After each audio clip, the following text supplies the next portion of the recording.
이번에 찰리 먼거가 굉장한 경고를 했습니다. 인플레이션에 대해서 엄청난 심각성을 경고했었는데 이런 말을 합니다. 로마 제국이 왜 멸망했는 줄 아느냐? 인플레이션 때문에 망했다. 그것도 초인플레이션에 망했는데, 인플레이션이라는 건 역사적으로 나라를 망치게 된다. 근데 지금 너무 많은 달러를 찍어냈다라고 경고를 했습니다. 아마도 이제 앞으로 국민들의 불만이 굉장히 많아질 것이다. 이런 것들을 경고하는 것 같아요. 우리도 이랬을 때 한번 공부를 해봐야 되는 거죠. 대체 이게 어떤 이야기야? 라고 해서 제가 그 로마의 초인플레이션 이야기를 한번 준비해 봤습니다. 한번 보도록 할게요.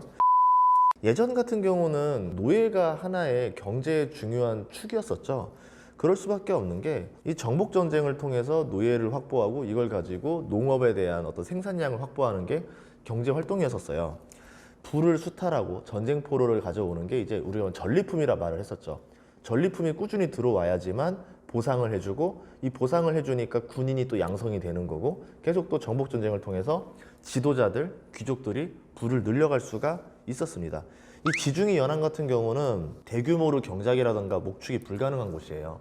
계속 정복 전쟁을 하지 않으면 나라가 강성해질 수가 없어요. 그래서 예전에는 뭐 그리스가 좀 강성했었다가 또 로마가 강성했었다가 그 밑에 뭐 카르타고가 강성했었다가 하지만 결국은 계속 수많은 노예가 필요한 전쟁이었었다. 그래서 고대 경제사는 그냥 전쟁사다 이렇게 보시면 되거든요.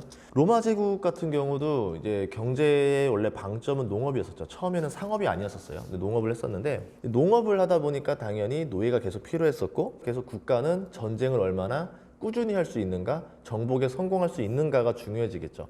그럼 상대방 나라는 노예를 탈취하고 부를 탈취하기 위해서 군사력을 계속 키웁니다. 그럼 이 나라도 빼앗기지 않기 위해서 똑같이 군사력을 키워야 돼요. 이렇게 되면 어떤 일이 벌어지냐면 자영농들이 굉장히 힘들어져요. 세금 내야 되죠. 전쟁 나가서 싸워야 되죠. 그러다가 죽게 되면은 가문이 이제 막 가난해지는 거죠. 몰락하는 거죠. 근데 반면에 귀족들은 그렇지가 않아요. 어쨌든 전쟁 나가서 내가 죽는 게 아니라 자영농들이 죽는 거고, 만약에 그러다 이기게 되면은 내가 땅이 더 늘어나고 노예를 더 많이 가져오게 되고 하니까 당연히 생산량이 늘고 파워가 커지게 되는 거죠. 빈익빈 부익부가 심해지고 중산 측이 몰락하는 게 이 시기였었다. 이렇게 되면은 나중에는 당장 좋은 것처럼 보이지만 도시 경제가 타격을 받습니다. 애초에 뭐 농사를 짓는 사람이 없고 자영농이 중산층이 몰락했는데 어떤 나라가 유지할 수 있겠어요? 그렇게 되면 다시 또 어떻게 되느냐? 싸울 사람이 없으니까 노예가 부족해지죠. 노예가 부족해진다는 건 뭐냐면 다시 또 농업 생산량이 떨어진다는 겁니다. 경제에 계속 악순환이 도는 게 이런 상황이다, 이렇게 볼 수 있다는 거죠. 그래가지고 로마 같은 경우도 이 농업 체계가 망가지기 시작합니다. 어떡하겠어요? 농사할 사람이 없으니까. 그럼 어떻게 해요? 나중에는 노예를 가지고 해방을 시켜주는 거죠. 노예를 소장농으로 만들고 소장농들이 세금을 내고 뭐 나중에는 군사력도 부역을 할 수 있게 만들어 버리는 거죠.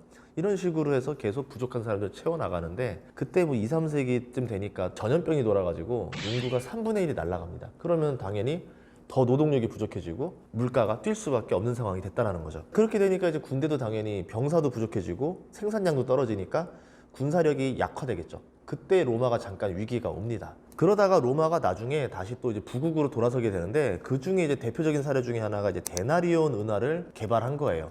생각해 보자고요. 로마라는 나라는 계속 정복을 하면서 유지비가 많이 들어가겠죠. 월급을 줘야 되고 뭘 해야 되는데 굉장히 부담스럽습니다. 재정 적자를 만성으로 누릴 수밖에 없다라는 거죠. 지금의 미국 같은 상황이라는 거죠.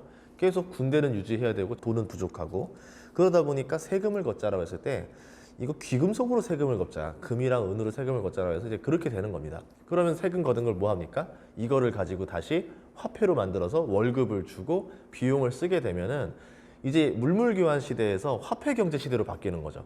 그러면 거래가 훨씬 더 많아집니다. 세금을 화폐로 내놔 이렇게 되면요, 내가 쌀을 생산하더라도 화폐로 내야 되니까 쌀을 누군가한테 팔아야 돼요. 시장에 나가야 됩니다. 누군가도 또 무언가를 팔러 나와야 돼요. 그러면서 거래가 활발해지면서 시장이 형성되는 거고, 이 시장에서 수수료를 받아가겠죠. 세금을 걷어가겠죠. 그러면서 또 이 국가는 새로운 세금이 징수가 되면서 다시 부유하게 되는 거죠. 그럼 정복지가 늘어나면 늘어날수록 이 화폐 경제는 더 커지는 거죠. 벨트가 커지는 거죠.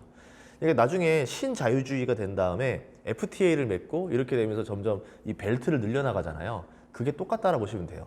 나름대로 로마의 신자유주의 시대다, 이렇게 볼 수 있는 거거든요. 이때 데나리온 은화 한 개의 가치는 뭐냐면 포도밭 일꾼 한 명의 일당과 마찬가지였다. 그럼 이걸 누가 발행했느냐? 국가가 발행한 게 아니고 원로원이 발행했습니다. 지금의 미국이랑 구조가 또 비슷하죠.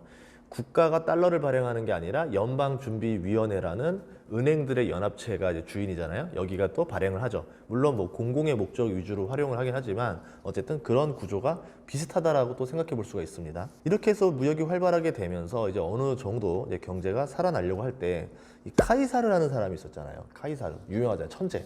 자, 이 사람도 이제 개혁을 많이 했어요. 중산층을 살리기 위해서 토지를 몰수해가지고 자영농들을 키우고 귀족들이 고리대를 했던 거를 못하게 합니다. 48% 받던 거 안 돼. 12%까지 받아. 그런데 6%를 권장한다. 넘어가면은 좀 찍히는 거야. 이런 식으로 해서 귀족들을 압박해가지고 어느 정도 나름대로 민생을 좀 살려놨습니다. 그리고 현금 보유도 일정 이상 넘어가는 거를 허용하지 않았어요. 그럼 뭐 하겠어요? 돈을 써야겠죠. 부자가 돈을 막 써주니까 경제가 잘 돌아가더라. 어떻게 보면 현금 흐름을 늘렸던 거죠. 순간적으로 늘리면서 굉장히 좋았던 시절이 한번 왔었다. 이 조세 정책이라는 게 굉장히 좀 볼만한데 항상 지도자들은 두 가지를 고민하거든요. 세금을 늘릴 것이냐 줄일 것이냐. 트럼프 같은 경우는 감세 정책을 얘기했고 바이든 같은 경우는 이번에 증세 정책을 얘기하고 있잖아요. 트럼프 때 법인세를 크게 절하고 나서부터 어떻게 됐냐면 기업들 주가가 크게 상승했습니다. 이익이 늘어나니까. 그럼 기업들이 또 이익이 늘어나니까 어떻게 됩니까? 세금을 더 내죠. 카이사르 때도 마찬가지. 세율을 낮춰줬는데 오히려 더 많은 세금이 거쳐지는 거예요. 이게 뭐냐면 자영농들이 세금을 피해 도망을 가요. 그러니까 당연히 세금이 덜 거치겠죠. 마찬가지로 법인세를 올리게 되면은 이 기업들이 이 국가를 넘어가서 도망가게 돼요. 바이든 정부도 어떻게 합니까? 이번에는 유럽이라든가 여러 나라 가가지고 법인세 최저 하한선을 만들어 버리죠. 못 도망가게. 도망가서도 법인세를 때리기 위해서. 이제 그렇게 되면서 이제 점점 세금 강화의 분위기로 가고 있다. 이렇게 생각해 보시면 될 것 같습니다. 어쨌든 화폐 제도에도 손을 대요. 이제 그럴 수밖에 없었던 게 이제 은이 좀 부족하던 시대여가지고 금화까지 만들어냅니다. 그래가지고 금화 1, 은화 12, 1대 12로 해서 은화를 찍어내고 본인의 이제 얼굴 찍어내서 화폐를 만들어내죠. 근데 이 화폐를 누가 생산할 거냐 가지고 굉장히 다툼이 있었어요. 국가가 생산할 거냐, 원로원이 생산할 거냐. 그동안 원로원이 생산하던 거를 카이사르가 힘이 세니까 내놔 이러면서 국가가 할 거야 라고 해가지고 국가가 생산을 하는데 그렇게 되니까 원로원 입장에서는 굉장히 열받는 거죠. 안 그래도 지금 약간 귀족들을 탄압해서 돈벌이가 좀 줄었는데 우리가 화폐 발행권까지 뺏기면 어떻게 되겠는가 이래가지고 카이사르를 댕강 암살시켜버립니다. 그 이후부터 어떤 일이 벌어지냐면 그 전까지 카이사르 전까지 이제 금화와 은화는 기축통화가 됩니다. 지중해 자체가 굉장히 많이 무역을 하는 곳들이잖아요. 무역을 할 때 이제 로마의 돈이 통했잖아요. 그건 당연히 로마의 화폐가 가치가 있었고 이걸 발행하는 만큼 경제적인 파워를 가져가게 되는데 이제 문제가 뭐냐면 화폐를 찍어내면 찍어낼수록 국가가 부국이 되니까 금과 은을 더 많이 채굴하려고 해요. 그렇게 되면서 인플레이션이 벌어졌죠. 어쨌든 금이랑 은이든 채굴하는 것 자체 속도가 아주 빠르진 않기 때문에 인플레이션이 벌어진다 하더라도 한계는 있습니다. 그 다음에 네로 황제가 등장하면서 구리를 썩습니다. 구리를 썩기 시작하면서 화폐 개수를 확 늘려나가죠. 채굴은 속도가 한계가 있으니까 구리 타니까 이제 화폐가 막 늘어나는 거예요. 초인플레이션이 이때부터 벌어지기 시작해요. 찰리 먼거가 경고했던 게 이제 이겁니다. 금 같은 경우는 처음에는 4%, 그 다음에 4.5% 이렇게 비율을 줄여나갔고 은 같은 경우는 10%, 그 다음에는 11%로 실제로 금보다 은에 더 많은 구리를 태웁니다. 그 이야기는 뭐냐면 로마가 은이 굉장히 부족했다는 뜻이에요. 그 시기 때가 한나라 있죠. 삼국지 벌어지기 전에 한나라 굉장히 번성했었잖아요. 서역을 통해서 실크로드를 가지고 아라비아 상인들한테 물건을 팔고 아라비아 상인들이 다시 또 중개무역을 해서 로마에다 물건을 팔고 서로 왔다 갔다 했는데 중국은 장사를 참 잘해요. 은본위제잖아요.